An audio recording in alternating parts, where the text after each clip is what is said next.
Muito boa noite, sejam todos muito bem-vindos a esse episódio da Vida Sem Filtros e hoje com uma convidada super especial. A gente já conversava aqui que todo mundo fica ansioso para saber qual vai ser a próxima temporada, igual no Netflix, né? As séries da Netflix. E essa nossa convidada, ela tem séries também, ela tem temporada e a gente vai saber tudinho sobre isso.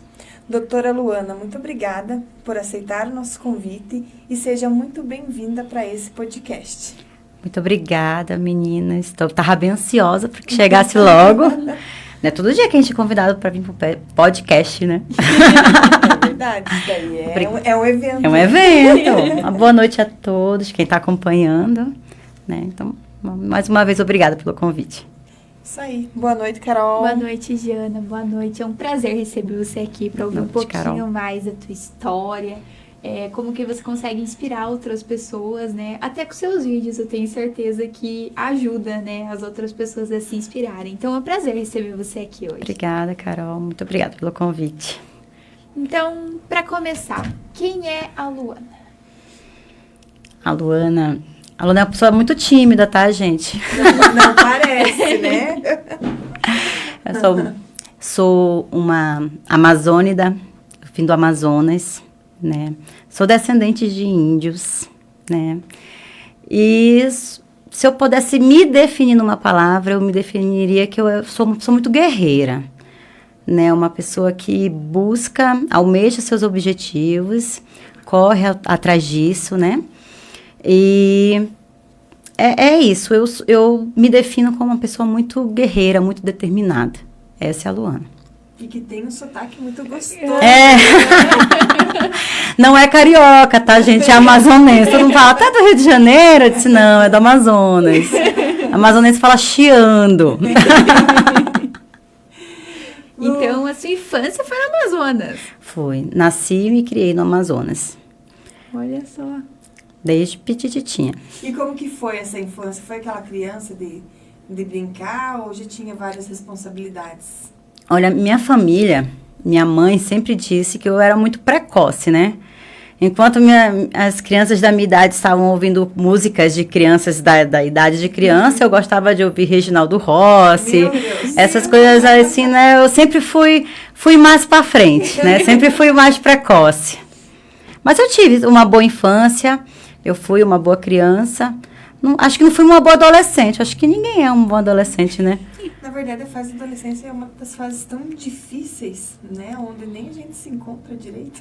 A gente tá perdido, não sabe como agir, nada. E quando eu tive para entrar na adolescência, os meus pais se separaram, sabe? Eles se divorciaram. Aí a minha mãe foi morar no interior do Amazonas e eu fiquei morando com meu pai. Eu tinha 9 anos. Né? Então, depois de um ano, ela voltou e parece que isso aí deu meio que um baque aí nessa minha entrada para a adolescência, né? Uhum. É uma adolescência muito desafiadora, assim, né? O meu convívio ali com a minha mãe, eu não sei se pelo fato, né, de eu ter ficado com meu pai e meu irmão ter ido com ela, isso influenciou, de certa forma, né,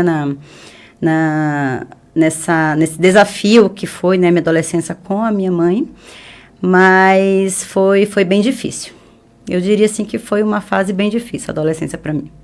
Eu acho que é difícil alguém que fala que a adolescência foi uma fase boa, foi a melhor fase da minha vida, porque sempre tem, né, as conturbações. E para você, com certeza, deve ter sido um pouco mais ainda, porque bem na entrada dessa fase, né, conseguir lidar com isso, com a separação dos pais, não deve ser nada fácil. Não, eu sentia muita falta do meu irmão, né, que ele foi, até me emociona.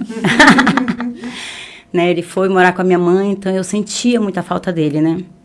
E quando eles voltaram, eu fiquei feliz. Aí meu pai foi morar sozinho e ficou eu e meu irmão morando com a minha mãe. E foi assim até quando eu fui morar com o pai do meu filho, né? Já adulta, na faculdade. Então, a gente foi criado pela minha mãe. Mas meu pai sempre foi um pai muito presente. A gente se via quase todos os dias. Né, ele fazia muita questão de estar, inclusive, no convívio, no meio ali da família da minha mãe, que sempre foi muito festeira, né? E meu pai era muito boêmio.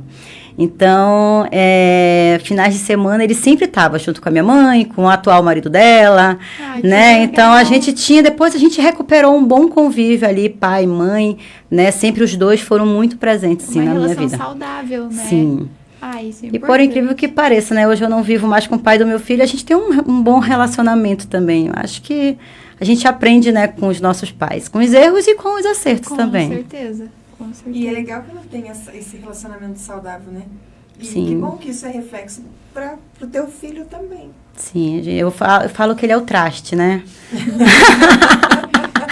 O pai do meu filho, o Márcio. Mas hoje em dia já é um apelido carinhoso. Ele já aceitou, a atual esposa dele já aceitou, tá tudo certo. Já fala, a vida da gente é tão difícil, porque ainda deixa as coisas mais Leva tudo a complicadas. sério. Vamos Mas... facilitar. Mas e como que você veio parar na Lapa? Você lá no Amazonas? Pois é, eu fiz faculdade no Amazonas, terminei. Quando eu me formei, eu queria ficar mais perto do meu filho, né? Então, eu fui morar no interior onde a minha mãe estava morando, que é Fonte Boa, no interior do Amazonas. Para chegar lá, 4 dias de barco. Nossa. Ou a forma mais rápida é você ir de lancha-jato. Parece um avião dentro, tem as poltronas, né? E ele vai mais rápido. Um barco que corre, é uma lancha. E ele leva de 20 a 22 horas para chegar até esse interior, onde a gente morava. Então, era muito distante da capital, não tinha como eu ir e voltar, como a gente faz aqui, né? Então, eu tive que morar nesse interior, porque eu também queria estar mais perto do meu filho, né? Em cidade pequena, tudo é mais próximo. Então, eu fui morar nesse interior. Fiquei morando lá 1 ano. Só que, assim, tudo é muito precário, né? Digamos, de 1 ano que eu morei lá, 6 meses fiquei sem um aparelho de raio-x, né? E lá é tudo de médico e é tudo de médico, né? Então, a gente tinha que fazer de tudo um pouco. Parto, pequenas cirurgias, tudo é... Você é médico? Médico é médico, tudo, né? E muitas das vezes aquela medicina assim que você, né? Porque falta recurso, falta exame, falta o básico. Eu acho que principalmente por ser mais isolado, né? E aí, quando foi ali pelo meio do caminho, o prefeito começou a atrasar muitos pagamentos. Eu disse, putz, cara, penei tanto para me formar, para estar passando por isso. Não quero isso para minha vida, não.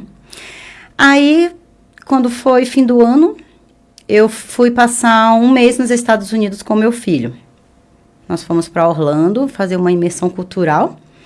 E assim, para mim foi um choque muito grande. Você sair do interior do Amazonas, né, onde você não tem nada, e você ir para um país de primeiro mundo, onde você tem tudo. Né? E eu olhava assim, eu disse, meu Deus, mas tem tanto mundo por aí, eu tô no fim do Amazonas. O que eu tô fazendo ali, sem poder dar uma qualidade de vida pro meu filho, né? E a minha família sempre disse assim, nós somos vários médicos na família. Acho que hoje em dia já passou mais de 15, 16 médicos na família. Tá no sangue mesmo. No sangue, Aí eu disse, minha família sempre dizia que médico tem emprego em qualquer canto, é agora que eu vou ver. E nessa viagem, eu viajei com grupos onde haviam lapianos viajando junto, que me incentivaram a vir. Então, dos Estados Unidos eu vim de tudo, gente. Eu não sabia nem o que eu ia vir fazer pra cá. Não sabia nada, né? Então Confiou tão plenamente. Não, eu disse, não, quer saber de uma coisa? Se eu chegar lá, minha família não vai deixar eu vir. Vai colocar um monte de coisa na minha cabeça. Então, quando eu chegar lá, eu já não vou ter nada. Eu não vou ter outra opção, não sei ir, né? Então, de lá eu vendi tudo. Eu tinha um consultório montado lá com um aparelho de ultrassom. Já era ultrassonografista na época. E um consultório muito lindo que nós montamos lá, tinha inaugurado, tinha 4 meses o consultório. Nossa. E eu vendi tudo para mim ter um dinheiro para eu vir para cá para ver o que eu ia encontrar na vida, né? A minha família não aceitou muito. Quando eu cheguei lá, disse, olha, família, eu tô indo embora.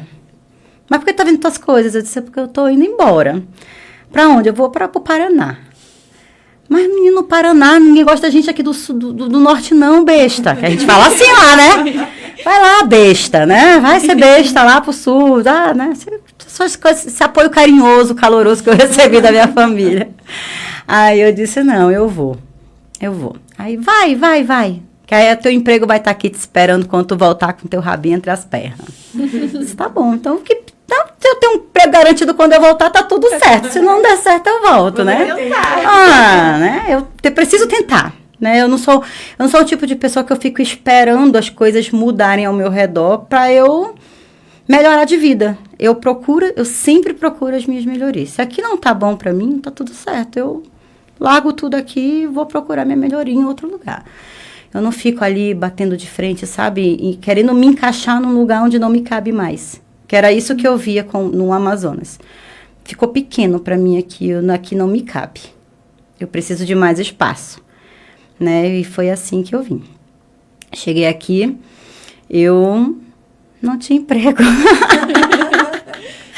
Eu tinha comprado um carro, eu tinha alugado uma casa, eu cheguei, já estava tudo me esperando, mas não tinha um emprego, né? Aí foi como começou a bater o desespero, né? Disse, bom, eu tenho dinheiro para me manter neste padrão de vida por tanto tempo. Se eu não conseguir nada, né? Um mês antes eu volto. Eu tenho para me voltar. Meu Deus. Aí eu fui para a porta do UPA, fui para a porta da UBS, tentar falar com os médicos para ver como é que eles trabalhavam aqui, porque nem isso eu sabia. Aí fiquei sabendo, né, como que se cadastravam nas empresas, eu saí me cadastrando nas empresas, mas mesmo assim eu não consegui emprego na Lapa. Passei 1 ano morando aqui, trabalhando fora do município. Eu trabalhava em Palmeira, eu trabalhava em Ibituva, Irati, Mallet, São Mateus, Araucária, Contenda. Eu trabalhei em até Laranjeiras do Sul eu fui. Fazia uma região metropolitana. Fazia. Não, mano, comigo não tem isso não, né? Eu encaro qualquer parada, né? Fome é que a gente não vai passar, né? Porra, não, eu só quero se for na Lapa. Não, tem plantão aqui eu ia, tem plantão ali eu ia. Tentei trabalhar numa clínica em Curitiba de ultrassom ainda, porque eu era também ultrassonografista, mas, sabe, a ultrassom foi uma história engraçada. A minha família de médicos, eles queriam que eu fizesse ultrassom, porque ultrassom dava dinheiro. Ultrassom dá dinheiro no Amazonas, né? Tem as clínicas que a pessoa vai lá e faz, né? Enfim.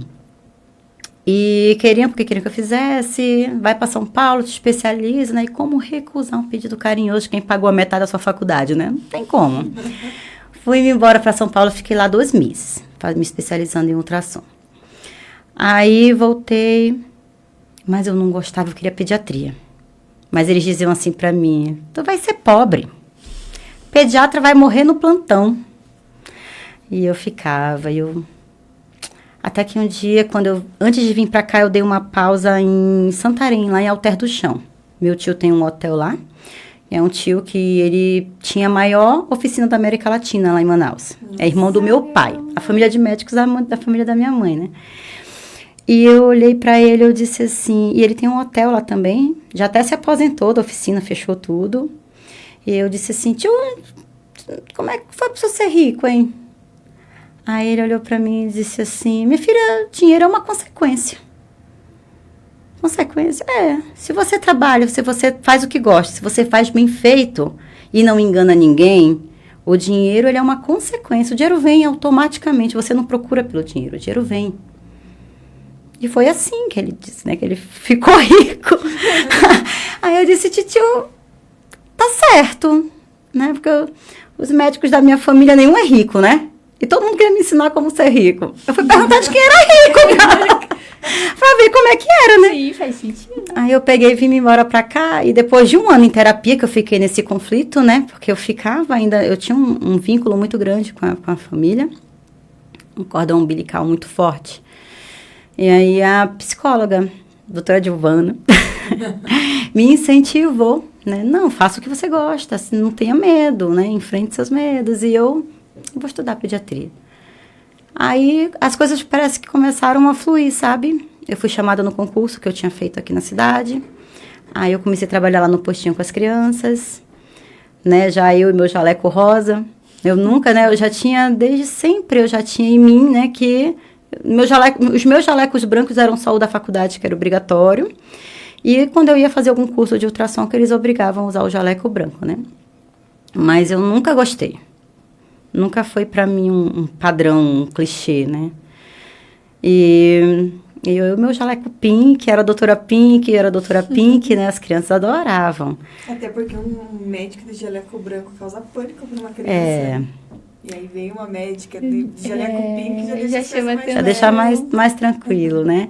E com o passar do ano que eu trabalhei lá no postinho, fui criando vínculos, fui conhecendo as pessoas, porque até então eu não tinha interação com as pessoas da cidade, né? Porque eu não trabalhava aqui, eu não, mal parava aqui, né? Que eu ficava viajando.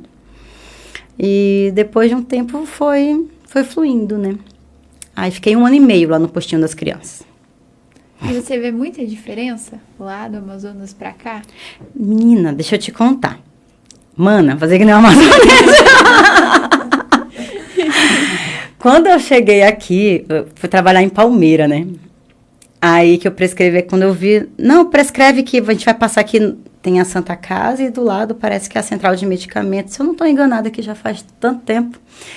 E eu disse, o quê? Tem nimesulida para dar? Tem antibiótico para dar? Eu fiquei indignada. Eu disse, meu Deus, como é que aqui tudo... Aqui isso funciona!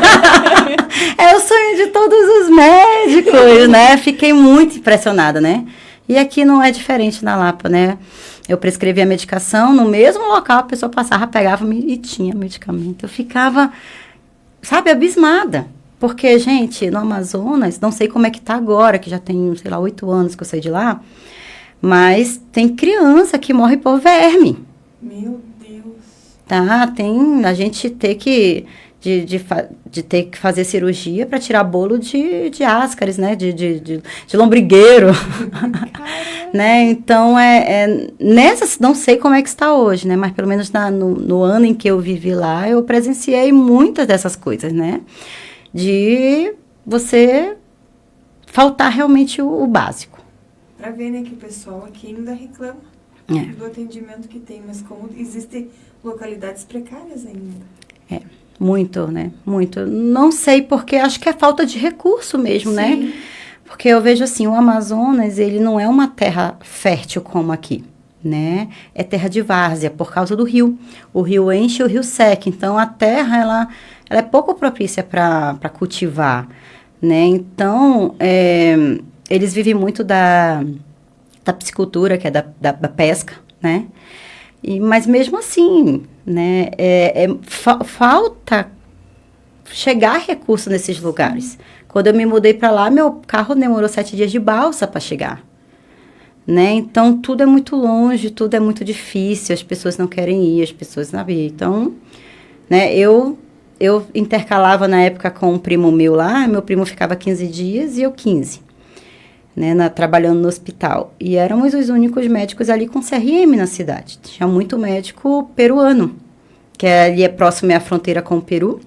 Então, vinha muito médico peruano trabalhar, porque realmente falta mão de obra médica na cidade. E eu vejo que às vezes você se sente até incapaz, porque você queria fazer alguma coisa, mas falta recurso. Por exemplo, um AVC.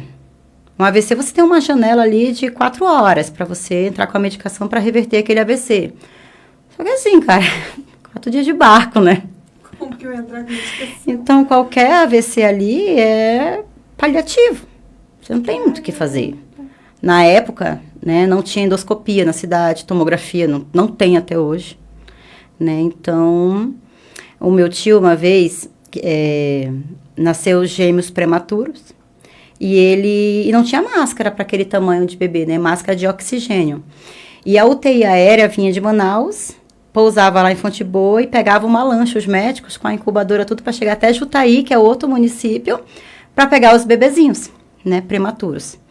Então, ele improvisou com garrafa PET, na época, né? Um bebezinho ainda sobreviveu.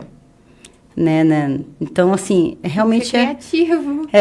Tem que se virar, né? Meu Deus. Sabe que o meu sonho é conhecer o Amazonas. Mas é bom. A cultura é uma cultura muito diferente, acredito, muito. Que daqui, né? Levei meu atual marido no passado para ver essa experiência. Eu acompanhei a viagem, não, eu preciso ver isso. Levei para conhecer, né? Para conhecer um pouco de mim, né? Da minha cultura, da minha vida, da minha infância, para entender também, às vezes, porque às vezes é difícil entender, né?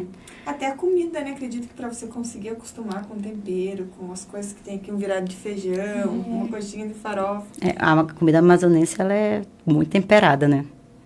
Muito temperada, tem muito sabor, muito diferente. Muito, muito, muito. Agora já se acostumou? Nunca. Sempre? Acho que eu não vou me acostumar nunca. Nunca. Acho que eu não vou me acostumar nunca. Nunca.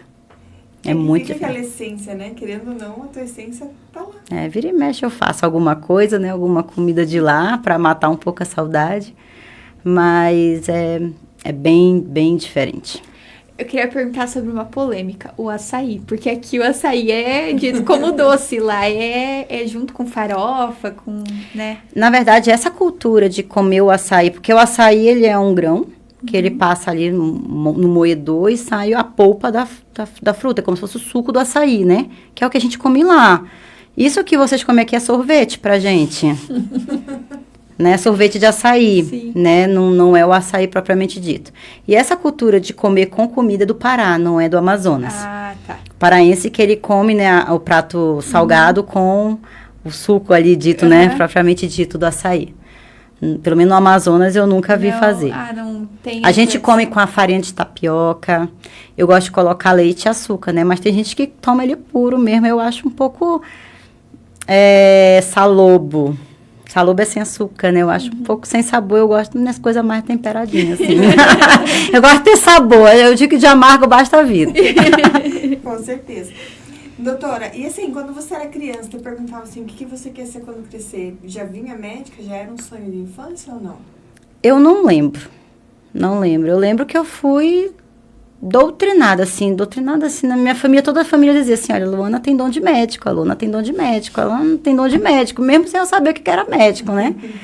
E isso foi alimentando ali dentro de mim, quando eu terminei a oitava série, que eu fui pro primeiro ano, bateu aquela insegurança, porque assim, é muito difícil você passar em medicina, né?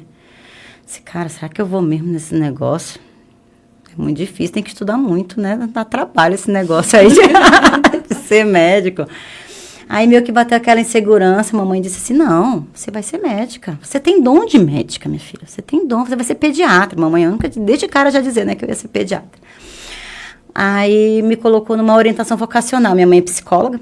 Então, ela disse, vou te colocar numa orientação vocacional. Aí eram 3 psicólogas, assim, né, num negócio lá. Foram 2 meses de orientação e eu fiz 3 testes. Nos 3 testes, deu, assim, que o meu carro-chefe ali era a área da saúde. Era a liderança, né? E eu queria, olha, louca, eu queria fazer matemática, imagina. Meu Deus. E é sempre, assim, cursos que não tem nada a ver, né? Uma área, outro... Ele disse, olha, você pode até se dar bem na matemática, mas a sua vocação é a área da saúde. Aí eu disse, tá bom, né? Então vamos lá, né? Aí eu comecei a estudar, preparatório, tudinho. Tanto que nas notas da escola, quando era, não sei como é aqui, mas lá a gente fazia um processo seletivo contínuo, uma prova da federal no primeiro ano, no segundo no terceiro. E a escola sempre colocava as notas no mural. E a minha nota sempre era em primeiro lugar da escola. Aí todo mundo, olha, essa nota de medicina, essa nota de medicina. Eu disse, pois é, eu quero prestar para medicina. Mas aí eu peguei 3 porradas, assim, eu não passei na pública. Mesmo estudando muito, mesmo tendo as melhores notas, não sei, acho que não era para ser, né? Aí eu fiz a particular, que meu tio disse, vai lá, vai fazer que eu pago. Tá bom, como recusar, né? Eu vou, então. Mas foi mais ou menos isso. Mas eu já entrei falando que eu queria pediatria, mas quando as pessoas vão começar, não, mas não sei o que dá dinheiro, não sei o que dá dinheiro, tal área tá dando muito dinheiro. E eu nunca consegui ver a medicina desse jeito. Nunca. Aquele negócio de, eu sou médico, eu sou doutor, assim, eu não me vejo nesse pedestal que algumas pessoas ou colocam o médico ou se colocam. Eu não consigo me ver aí. Eu sou uma profissional, assim como você tem sua profissão, eu sou uma profissional igual qualquer outra pessoa. Né? Tá, que a gente lida com vidas, né? Que a responsabilidade é enorme. Mas eu sempre vi a medicina como uma profissão mesmo, não como uma fonte de ser rico, né? Até porque o teu outro tio que não é médico te deu o segredo como ser rico. Como ser rica, né? E eu acho que conviver com os meus tios. Gente, o meu tio, o mais velho da família, o médico mais velho da família, ele era um cirurgião brilhante. E ele só tinha um olho. Nossa. Olha só. tá? E, assim, de olhar e dar diagnósticos, sei lá, à distância, sei lá, né? Uma coisa muito louca mesmo, meu tio, né? Porque, como eu já falei, no interior é tu mesmo, né? Gente, ele anestesiava, tirava o bebê, fechava em 15 minutos, eu nunca via isso. Eu auxiliei ele desde o 4º período da faculdade, então, né, eu tenho propriedade em dizer, ele tinha as próprias técnicas cirúrgicas dele. E eu dizia assim, tio, por que o senhor não publica isso, né? Ninguém faz, nos livros está diferente. Sim. E ele dizia, tem umas idades para isso, não, faz vocês, pega aí, anota aí, tu faz. Eu disse, não, tio, não é assim, né? E como eu já disse para vocês, nenhum médico da minha família é rico. Eles sempre foram para essa área da caridade. Para realmente ajudar. Sempre. E que bonito que é isso. Sim. Então, eu acho que esse status eu não veio do meu berço, né? Porque eu me espelho até hoje muito neles, né? E eles são médicos incríveis. Olha, é difícil eu ver, né? É dom mesmo. Sim. É muito bonito você, não sei se vocês já conheceram algum médico assim, esse cara tem dom mesmo. Mas é bem difícil hoje em dia, né? Medicina virou muito um comércio. Hoje em dia eu vejo, né? Na faculdade, as pessoas dizem, não, vou fazer tal área porque tal área dá mais dinheiro. Cara, e a tua verdadeira vocação? O que você realmente gosta? Sim. Você se importar com seu paciente, você se importar com o que ele sente, né? As dores, as angústias. Você está trabalhando com o amor de alguém. Às vezes você nem se importa com a vida que tá ali, mas pelo quanto que vai gerar aquela pessoa, né? E sabe que, né, agora como paciente, quando a gente cai dentro de um hospital, é nítido você saber quem é o médico que está trabalhando por amor e quem está trabalhando... Médico não, todos, na verdade, os profissionais da área da saúde, né? Quem está trabalhando por amor e quem está trabalhando por dinheiro. E quando você começou a falar do teu tio ali, eu já lembrei do meu mastologista. Quando eu comecei a ter as consultas com ele, eu dizia pro meu marido, você está pagando ele por fora? Ele dizia, da onde? Eu não tenho dinheiro. Cara, mas esse cara de me mandar mensagem, às vezes perguntando como que eu tava. Eu falava, mas no SUS existe isso? Quando eu fui pra sala de cirurgia, quando eu voltei, ele tava chorando do meu lado, perguntando se eu acreditava em milagre. Quando ele me mostrou o resultado da cirurgia, eu saí da sala de cirurgia e perguntei pro meu marido, você tá pagando esse médico? Da onde? Eu não tenho dinheiro.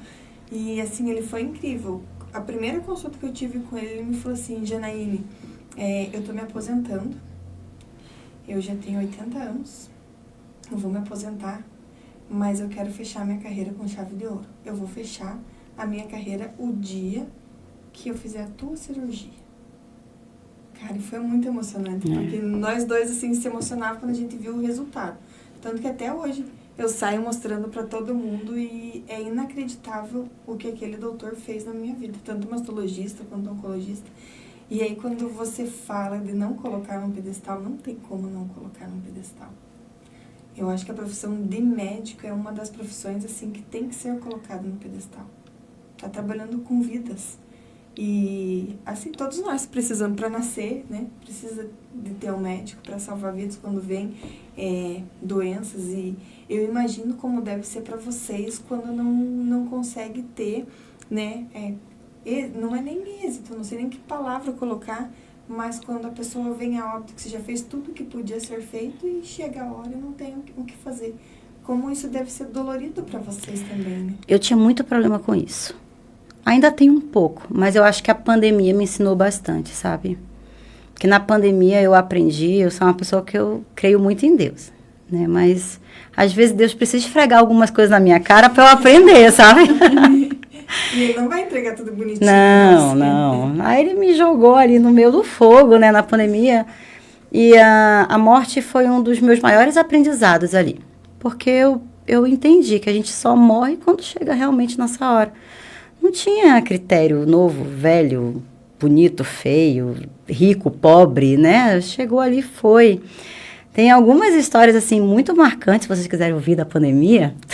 Muito legal. Pode contar. Teve uma senhora que a gente entubou e foi naquela época que não tinha vaga em canto nenhum. Então, ela ficou conosco ali no hospital, né, de campanha. E ficou lá o tempo, ela melhorou a ponto de ser extubada. Então, tiramos o tubo dela depois de algum tempo, não lembro o tempo. E depois nós tiramos ela daqueles leitos que ficava ali, a gente dizia que era a sala rosa, né? E colocamos ela num quarto isolado com medo que ela não estava melhor ao ponto de ir para casa. E ela também não estava tão ruim a ponto de ficar ali desfalecida, né? E eu disse, meu Deus, mas por que ela não melhora ou por que ela não vai, né? Né? O que tá esperando? Aí um dia eu fui lá ver ela como ela tava, ela pegou na minha mão e ela olhou e disse assim, pede pro Luiz vir me buscar. Eu já tô cansada, eu quero ir embora. Aí eu disse, Luiz? Quem é Luiz? Aí ela olhava assim, pede pro Luiz vir me buscar. Eu tô cansada, eu quero ir embora. Aí eu disse, meu Deus, mas quem é Luiz? Aí fiquei esperando o dia todo. Quando foi umas 2, 4 da tarde, chegou a hora da visita, eu cheguei pros familiares dela e disse assim, quem de vocês é o Luiz? Aí eles disseram assim... É porque na minha cabeça ela disse assim, acho que ela quer se despedir desse filho, né? Pra poder ela ir embora. Quem de vocês é o Luiz? Naquela época não podia entrar ninguém lá. Aí ela olhou assim, não, Luiz é o nosso irmão que já faleceu. Caramba. Eu disse, ai meu Deus do céu, ela tá querendo, mas o que ela não, né? Já sei. Eu disse assim, eu acho que alguma coisa tá segurando ela, que ela tá cansada. Ela disse que ela quer ir, que o filho venha buscar. Eu acho que ela quer se despedir de vocês. Aí arrumei paramentei cada filho. Ela tinha uns 5 filhos, sei lá. Aí eu disse, olha, vocês vão lá, diz que tá tudo bem, que ela pode ir, né? Porque a gente já lutou tanto ali, ela tava cansadinha, já tinha seus 80 e poucos anos, né? Diz que se ela quiser ir, tá tudo bem, que ela pode ir, que vocês vão entender e tal, e tal. Aí foi.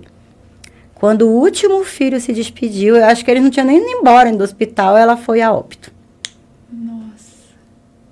Ela estava realmente esperando para se despedir dos filhos. Ela foi a óbito. Nossa, foi muito incrível, assim. E dessa história tem muitas outras que eu presenciei, que realmente, assim, é Deus falando, né? A vida mostrando que realmente existe um outro lado aí, né? Pra gente crer e ter mais fé em Deus. E quando a gente acha que tem o domínio de tudo, vem Deus e mostra Acho que não tem nada. Tem nada. E o lado humano, né? Porque muitos médicos iam falar, não pode entrar, pronto, acabou. E o lado humano ali entender a situação e falar, não tem o que fazer, vai entrar e... Não tem como, não sei, né? Eu, pelo menos, como se não ser humano nesse momento, exatamente. Né? Esquecer aquele... Não podia ter acompanhantes, não podia ter ninguém, o paciente ficava sozinho. E ela tava ali sofrida, né? E quando ela pediu pro Luiz me buscar... De cara eu gelei, porque Luiz é meu filho, né? Ai, eu disse, não deve ser do meu filho. Falando. Quantos anos que ele tem? Só pra gente tirar. 13 anos. Não, você perguntando. Quantos anos essa pessoa tem, né? Eu achei que o Luiz fosse algum filho dela pra levar lá pra casa, né? Mas não, né? O Felipe já tinha falecido. E na verdade era pra levar pra casa. Né? Levar de volta. E eu acho interessante essa tua crença em Deus também, sabia? Porque eu não sei, eu vejo muitos médicos, histórias assim de médicos que acabam não acreditando, né? Porque falam, medicina salva, Deus não salva. Tem muitos médicos que têm a religião junto, mas tem muitos que não acreditam, né? Você via isso na faculdade de medicina também? Olha, não lembro. É que faz tanto tempo que eu já fiz faculdade. Aí eu lembro, assim, né? Eu acho que a gente se aproxima de pessoas que são como a gente, que acreditam em coisas como a gente. Eu tinha amigos que não eram tão religiosos e eu tinha amigos que eram muito religiosos e cada um com a sua crença, né? Mas me relacionar com alguém que diz que não acreditava em Deus, eu acredito que não. Não? Eu quero aproveitar e mandar um beijo aqui, um abraço pro nosso... assíduo, o João Maria Barros, que manda boa noite pra nós, a esposa dele, a Elaine, e pra Tereza também, que é super fã. Esses dias eu tava no mercado e veio, você não é aquela do podcast? Eu me senti muito famosa. Falei, nossa, tô sendo reconhecida. Finalmente! Chegou a minha hora. E aí, era a dona Tereza, só a avó da Carol. Um beijo, dona Tereza. Luana, e conta pra nós como que foi, assim, essa virada de chave, que aí você, né, teve a pediatria como paixão e resolveu trabalhar essa parte do lúdico também, porque é muito interessante. Aqui na Lapa foi, né, muito inovador e acredito que não só aqui, eu acho que deve ter vários lugares, várias pessoas que olham aqueles vídeos e admiram o amor que você tem por essa profissão, né? Como que é levantar todo dia, fazer a maquiagem, colocar aquela fantasia. É um ritual, né, muito mais exaustivo, talvez, que levantar, passar um batom, colocar um jaleco e vamos para... Um jaleco branco. Eu digo assim que a fantasia não mudou nada a minha essência, né? Eu digo que é só a cereja do bolo. Eu continuo sendo a mesma Luana de lá do postinho, né? A mesma médica ali, claro que depois de 7 anos a gente se profissionaliza e sabe muito mais, né? Que a gente não fica parado. A medicina atualiza todos os dias, né? Sim. Mas tudo começou quando o Luiz tinha 2 anos. Meu filho. E eu tenho um pavor de dentista, gente. Sou uma pessoa que eu tenho muito medo de dentista. Né? Eu fui uma criança que eu tinha cárie, né? Então eu tinha que estar no dentista sempre para falar que nem eles falam lá, fechar as panelas, né? E aí criou trauma. Aí eu criei um trauma de dentista, né? Então eu tenho muito medo. E quando o Luiz, ele fez uma carizinha aqui no dentinho, eu disse, não, vou procurar uma odontopediatra, uma dentista que cuide só de criança. E levei ele há 10 anos atrás, você usar um jaleco colorido, nossa, uau, era uma coisa muito diferente, né? E ela tinha um jaleco de bichinho, né? E às vezes usava assim um jaleco tipo de Mulher Maravilha, um jaleco um jaleco disfarçado de roupa da Elsa, né? Então ela se intitulava odontopediatra lúdica. E eu achei aquilo o máximo. Aí eu dizia, eu vou ser uma pediatra lúdica. Um dia eu vou ser uma pediatra lúdica. Um dia eu vou ser uma pediatra lúdica. Só que aí eu me formei, aconteceu tudo isso, fui pro interior, vim pra cá, né? Foi tão difícil a minha adaptação aqui, né? Pandemia, tudo. Aí quando acabou assim a pandemia, eu disse, eu preciso dar um rumo na minha vida, eu tô mais feliz aqui não.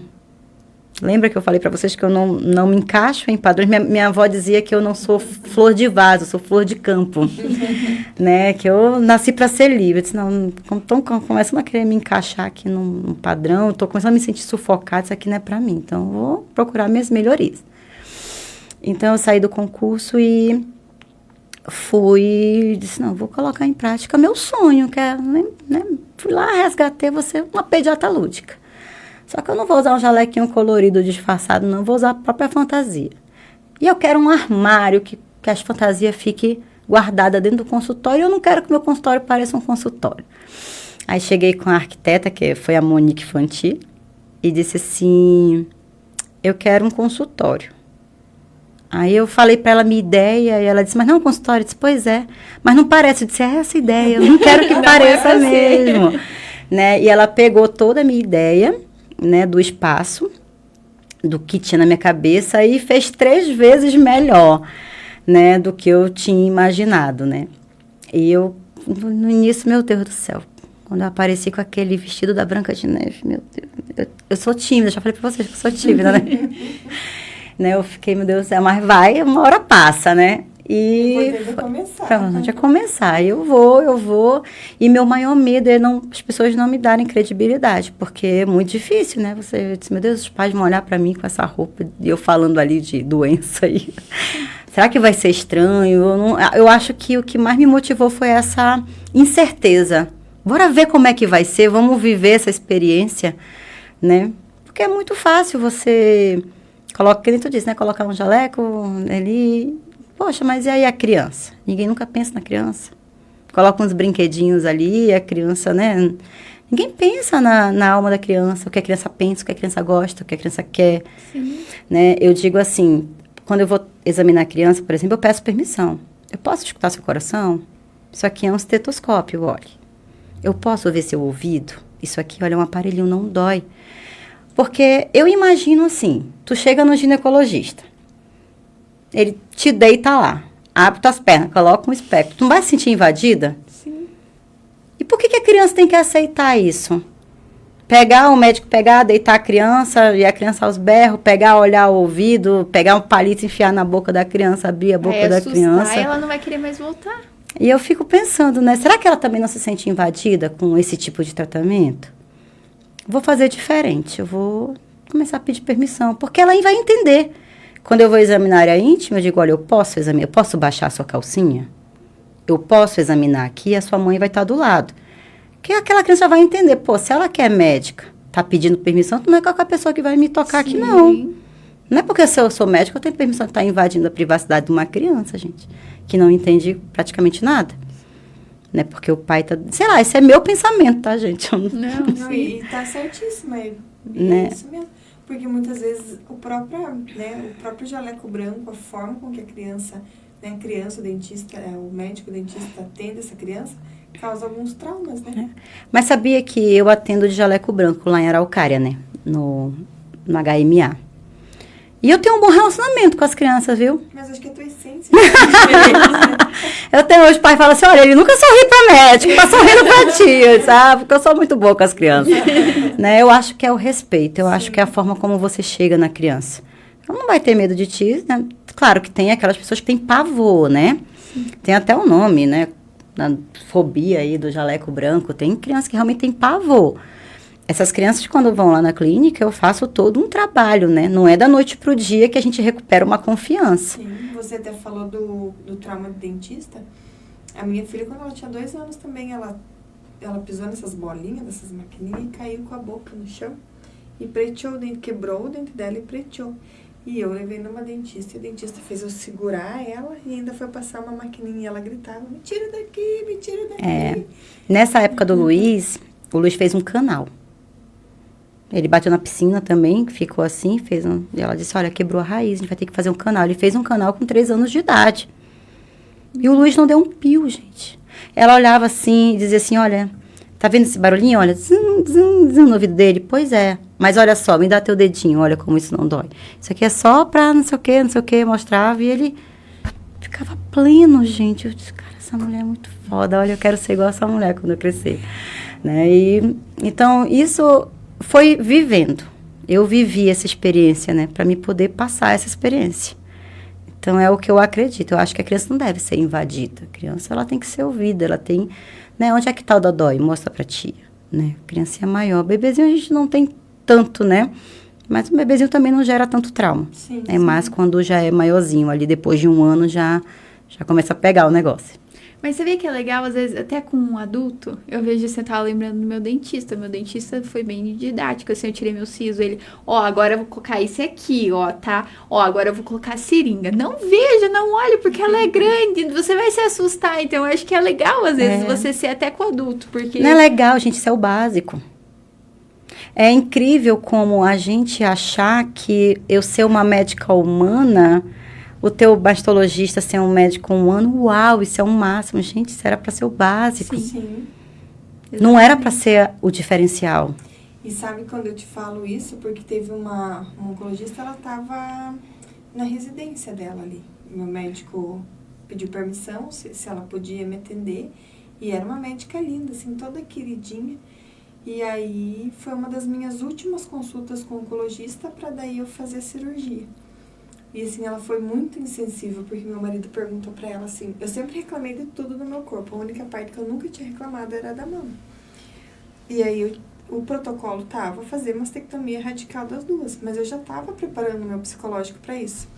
E aí, meu marido perguntou pra ela, doutora, será que vai ser preciso fazer mastectomia radical das 2 mesmo? Ela pegou assim, me abraçou e falou assim, ai, coitadinha, o maridinho tá com medo de te ver sem as mamas.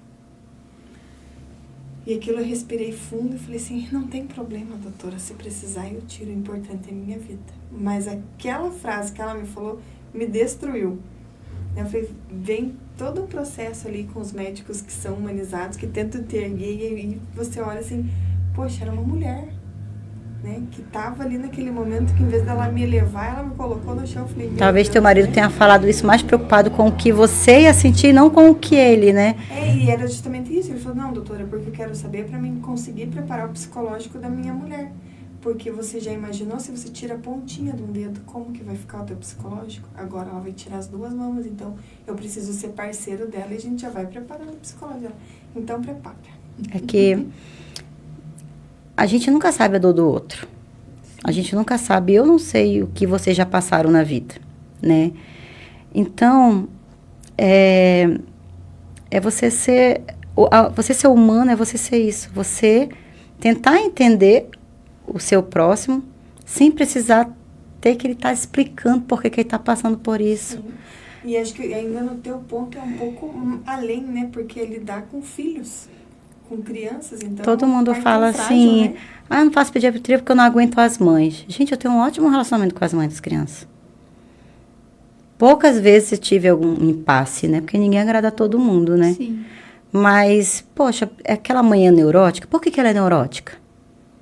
Pô, o filho vive doente, vive no UPA, ela vive num nível de estresse lá em cima. Por que eu vou julgar essa mãe? Sim. Às vezes já andou em 15 médicos, não sabe o que o filho tem, né? Entendeu? Então, assim, eu tenho que acalmar aquela mãe. Olha, eu posso não resolver, porque é muito tempo de problema, mas eu vou estar aqui, sabe? Então, às vezes, você entender por que ela é daquele jeito. Que eu tenho certeza que nenhuma mãe acorda louca um dia do nada. Eu sou louca, vou infernizar a vida do pediatra. Acho que não começa assim, não. E como que você consegue separar as duas coisas de a mãe do Luiz e a pediatra quando o Luiz fica doente? Eu levo no médico. Eu sou louca igual essa mãe. Sai. O pior paciente que tem é o médico. Né? Não, eu tô com dor de barriga. Eu disse, ai, meu Deus do céu, é apendicite. Tá, meu Deus do céu. Vamos embora. Foi o que aconteceu de verdade. Ele tava com uma dor de barriga. E o Luiz, não é muito... O Luiz, acho que se adoeceu 3 vezes na vida, foi muito, né? Aí uma dor de barriga. E eu disse, meu Deus do céu, e aí, o que eu passo pra dor de barriga? Acho que eu vou... Toma isso aqui, sabe? Deu um Dorflex. Remédio de mãe, né? Faz que eu pego um Descongex, né? Dei um Dorflex pra ele ficou. Aí eu disse, Jéssica, será que é uma apendicite? Vamos levar lá no Pequeno Príncipe. 11 horas da noite, no domingo, saiu eu, meu marido e meu filho pro Pequeno Príncipe.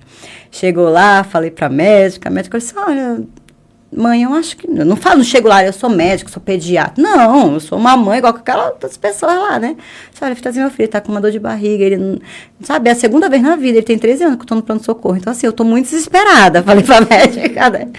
Aí a médica olhou assim, olha, eu acho que não é nada. Mas eu vou pedir uns exames. Eu disse, tá bom.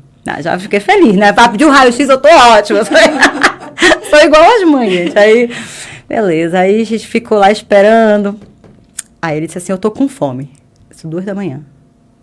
Eu olhei e falei assim, fome, Luiz? Apendicite não dá fome, Luiz.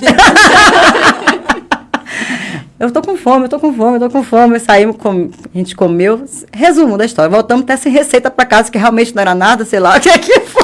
Era fome. E eu sou... Acho que é por isso que eu entendo as mães, que eu sou tão louca quanto.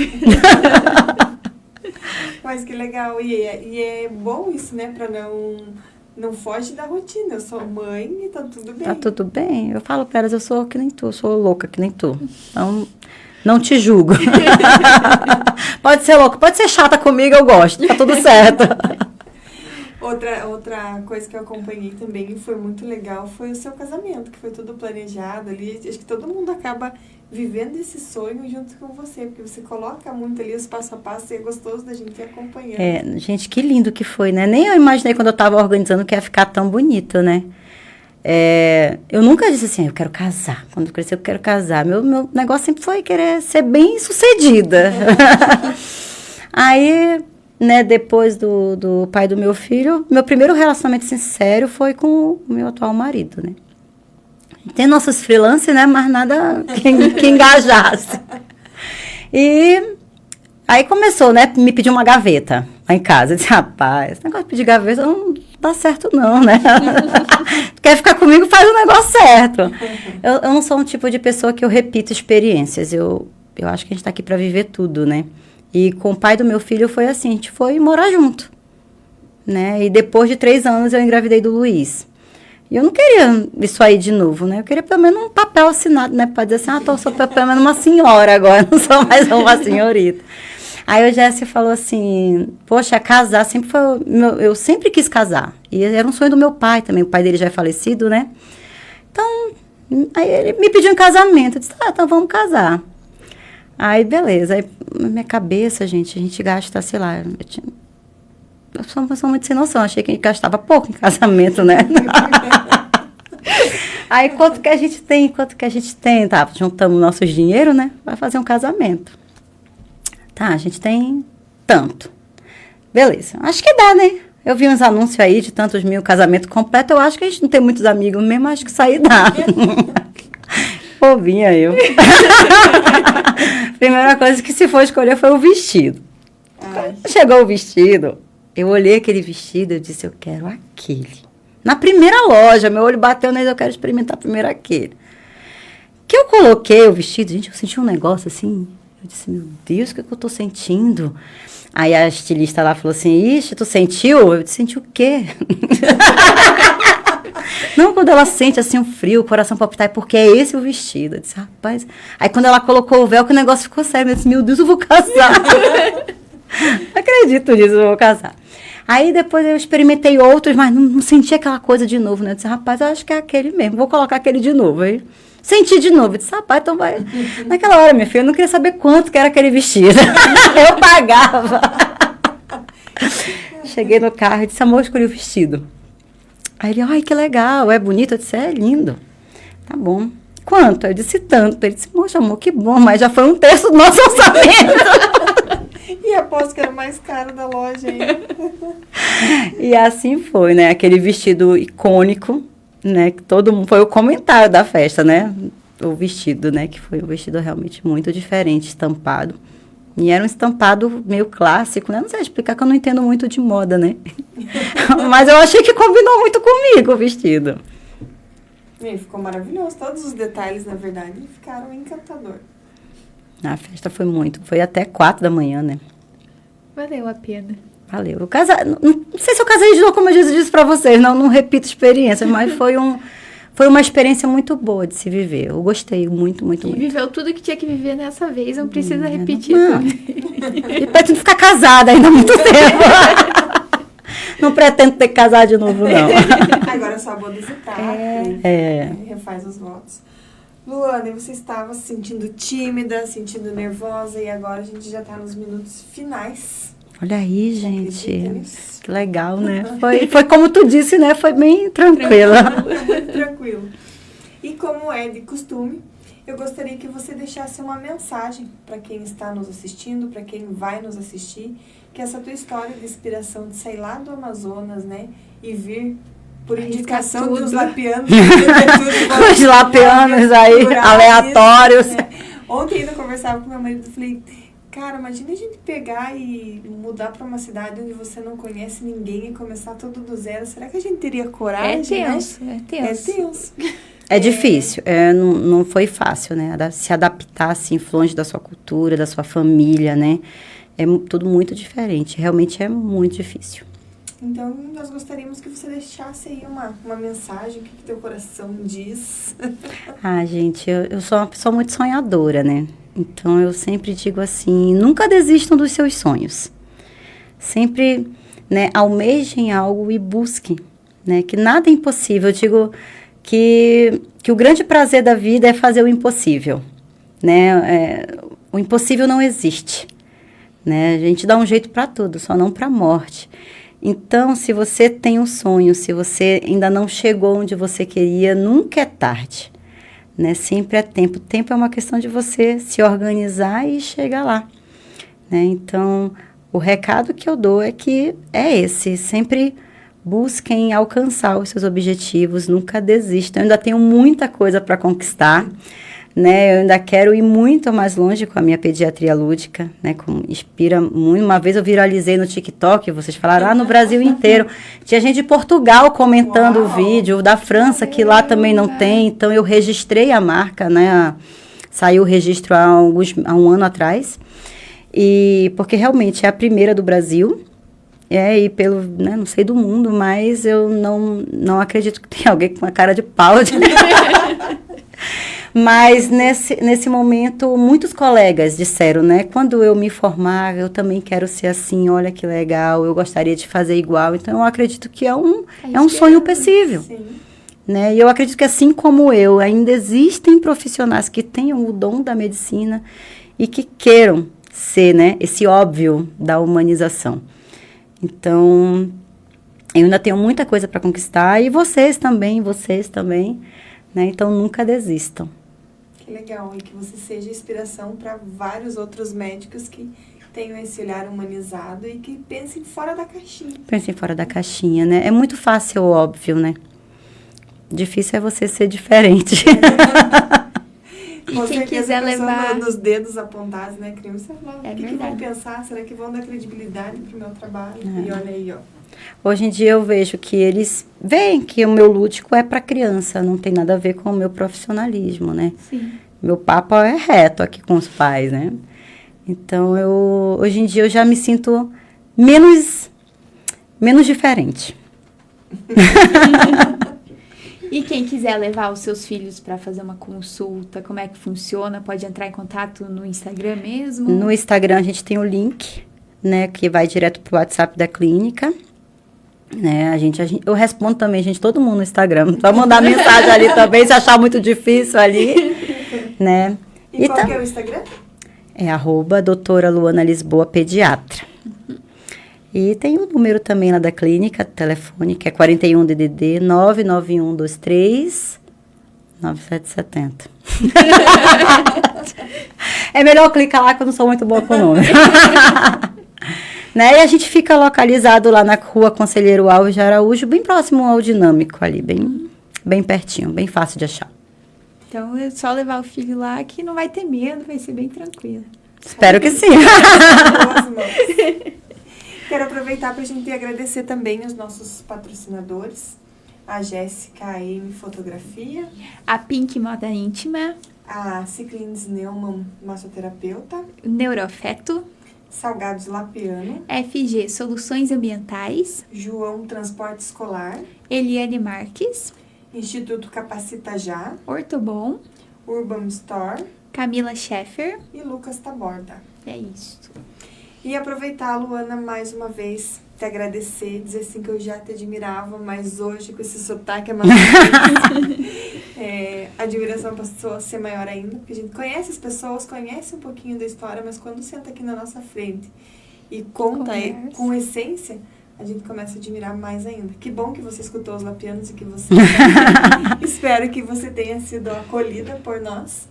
E obrigada por abrir a sua vida, abrir a sua história para servir de inspiração para outras pessoas que muitas vezes estão ali pensando dentro da caixinha e tendo um universo gigante para inovar, para sair fora dessa caixa e empreender de uma forma totalmente diferente. Né? Muito obrigada pelo convite, pelo espaço, né? Deixar eu contar um pouco da minha essência, né? Eu sei que eu estava meio tímida, depois fui me soltando, eu falo um pouco demais, mas é interessante a gente conhecer a luta, a vida, né, das outras pessoas, para que a gente se inspire, que a gente veja a vida com uma forma diferente, porque a forma como eu vejo é diferente com uma forma que cada um de vocês vê. E é interessante a gente saber o ponto de vista do próximo, né, para que a gente junte as nossas pecinhas, não ser igual, mas a gente junta as nossas pecinhas, as experiências que a gente quer, que a gente não quer viver. Eu digo que o sábio, ele aprende com o erro dos outros, né? Então, obrigada pelo espaço, obrigada pelo convite. Vocês foram maravilhosos. Eu estava bem nervosa, mas foi tranquilo. Passou frio na barriga? Passou. Que prazer conhecer você, prazer conhecer a tua história. Eu via teus vídeos e agora eu tô admirando você como pessoa Obrigada. também. Que história bonita, que coragem ter se jogado na Lapa, se jogar no conhecer, mundo.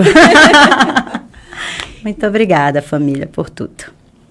É isso. E é isso aí. Queremos só avisar um recado bem importante, que na próxima segunda-feira, dia 28, e no dia 4 nós não vamos ter episódio, mas aí na outra segunda-feira nós voltamos com convidados muito especiais. No mesmo lugar, no mesmo horário. Esperamos por vocês. É isso Tenham uma mesmo. ótima noite. Tchau, até. Agora